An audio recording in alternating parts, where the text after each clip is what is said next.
لہٰذا سب سے پہلی ہندوستان کی مکمل آزادی کی تحریک مولانا حسرت موہانی نے ایک کی اور انقلاب زندہ باد کا نعرہ لگایا تھا. انقلاب زندہ باد کا سب سے پہلے نعرہ لگانے والے یہ شخصیت ہے. انقلاب زندہ باد کا سب سے پہلے نعرہ لگانے والی جو شخصیت ہے وہ مولانا حسرت موہانی رحمۃ اللہ علیہ کی ہے. 1921 میں انقلاب کا یہ نعرہ لگایا گیا تھا. اس کے بعد انہوں نے اخبار نکالا. ایسا اخبار کہ انگریز جب پڑھا انگریز کے خلاف دیا گیا اور ان کے خلاف وارنٹ جاری ہو گیا.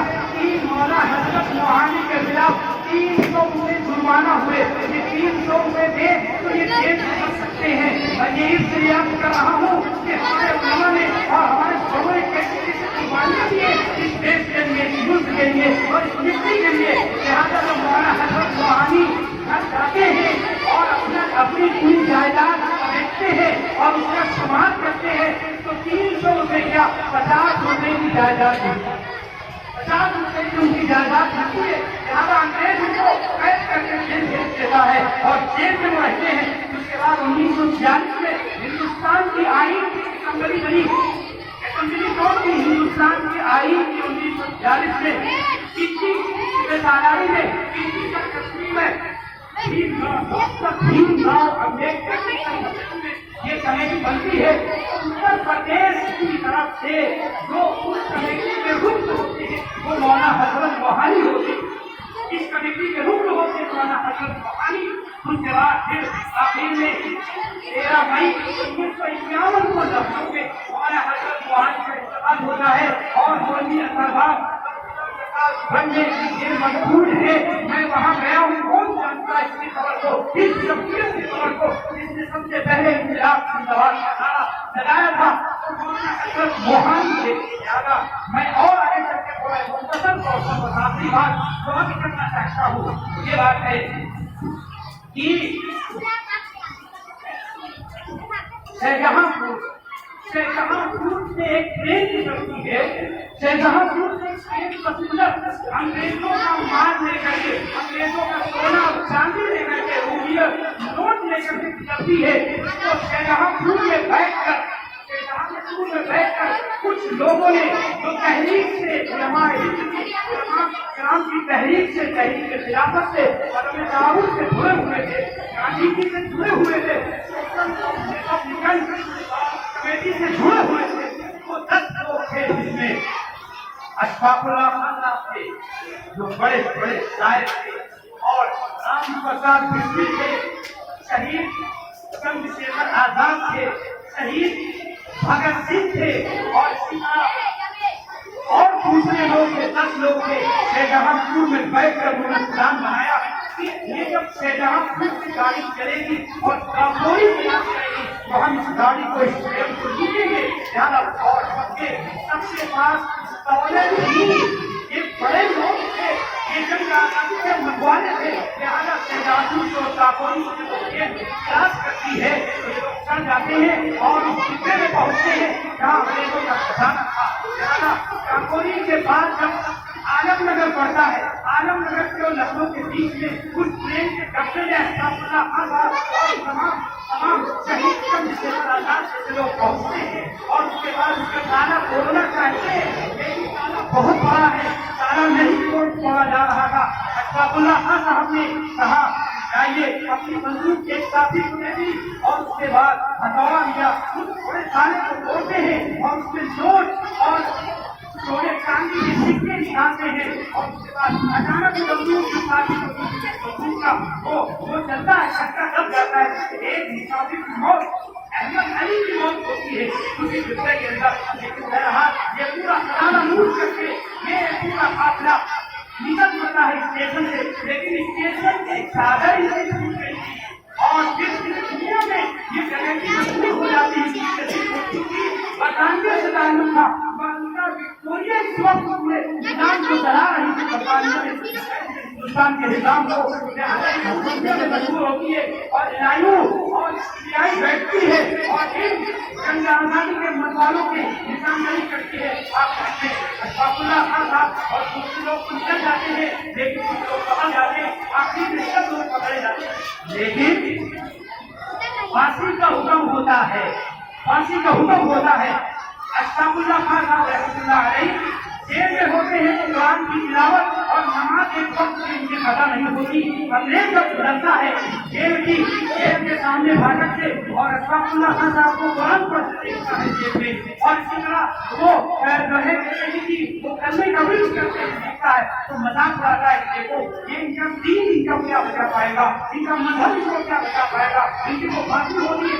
لہٰذا وقت آتا ہے کہ شہید بھگت سنگھ اور اسی طرح اشفاق اللہ خان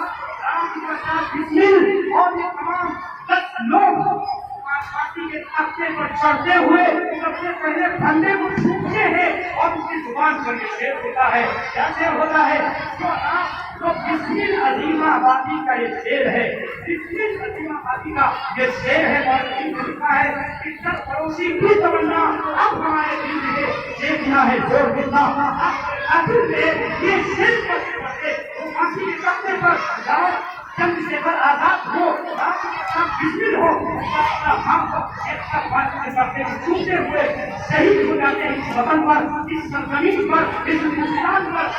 ہم کو ان پر ناز سے ہمارے شہادتیں 55,000 علماء کرام کی شہادتیں لکھی گئی اس ہندوستان کے.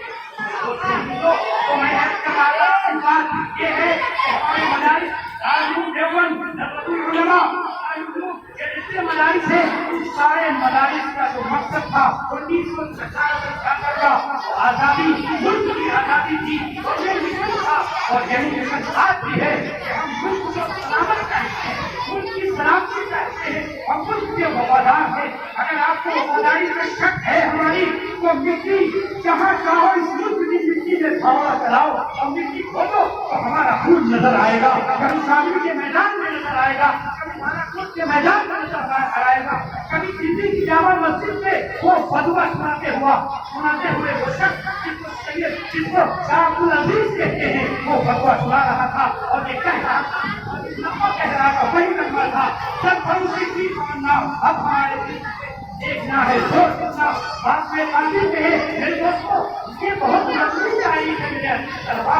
میں مہمانوں میں کہاں تک آپ کو بتاؤں, یہ تاریخ بہت لمبی ہے, بہت قریب جانتا ہے اور بہت لمبی جانتا ہے. لہٰذا اس شعر کے ساتھ میں اپنی بات کو ختم کرتا ہوں. بہت شوق سے سن رہا تھا زمانہ, بہت شوق سے سن رہا تھا زمانہ, ہم ہی سو گئے راستہ کہتے کہتے.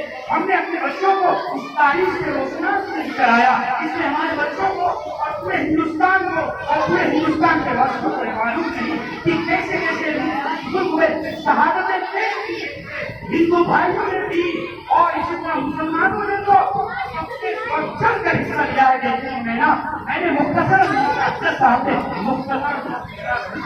حل کیا ہے تاریخ ہند اور اسی طرح تعلیم کی آزادی اور اسی طرح بہت سی تاریخیں جڑی ہوئی ہیں. تحریک ہے کہ ہم نام بناتے جائیں گے اور ان کو آپ نوٹ کرتے جائیں گے, لیکن وہ لسٹ ختم نہیں ہوتی, وہ فہرست ختم نہیں ہوتی. اللہ رب العالمین کا دعا ہے کہ اللہ ہمارے اس جنریشن کو اور ہمارے اس ملک کو نظر بس بچا کر اور ان لوگوں سے بچا کر جنہوں نے جو نفرتیں پھیلا رہے ہیں وہ محبت کا دیش ہے, یہ محبت کا دیش ہے. لہٰذا اس دیش میں محبت قائم کرو, نفرتیں ختم کرو. ہم سب مل کر ہم نے جنگ آزادی لڑی ہے, ہمارا خون اس مٹی سے جڑا ہوا ہے.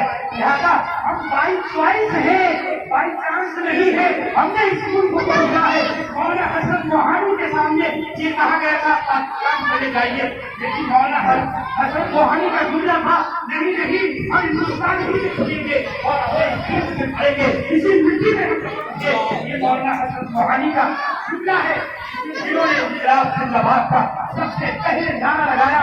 شیخ الہند دیوبندی نے ماں شادی جی کو مرحومہ کا خطاب دیا. اسی طرح اس ترنگے کے ڈیزائن کو سوریا طیب نے طیب صاحب کی بیوی نے اس کو ڈیزائن کیا تھا. یعنی ہماری سب کچھ ہے, ہم نے لہذا ہمیں ہم درخواست کرتے ہیں اپنے سارے ہندوستان واسیوں سے کہ اللہ آپ کو مبارک رکھے, اللہ آپ کو سلامت رکھے, اور ہم دونوں بھائی اور سب مل کر دیش کو آگے بڑھائیں گے. اللہ تعالیٰ ان باتوں پر عمل کرنے کی توفیق عطا فرمائے. آخر دعوانا الحمدللہ.